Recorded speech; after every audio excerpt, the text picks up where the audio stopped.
তো hello views, আপনারা দেখছেন আমার কাছে দুই ধরনের ব্লুটুথ চিপ এবং দুই ধরনের মডিউল বলতে পারেন।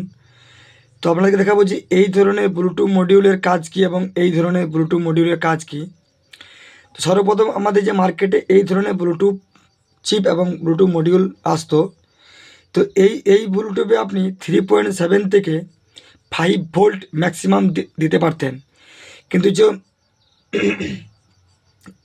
কিন্তু যে নতুন আপনি এই ধরনের ব্লুটুথ মডিউল এবং চিপ দেখতে পাবেন, এই এই ব্লুটুথে আপনি ম্যাক্সিমাম 12 ভোল্ট পর্যন্ত আপনি ইনপুট দিতে পারবেন। অর্থাৎ এটাতে আপনি 3.7 ভোল্ট থেকে 12 ভোল্ট পর্যন্ত আপনি এটাতে ইনপুট দিতে পারবেন। কিন্তু পুরাতন যে সার্কিট, এটাতে আপনি কোনো রকম 3.7 থেকে ম্যাক্সিমাম 5 ভোল্ট দিতে পারবেন।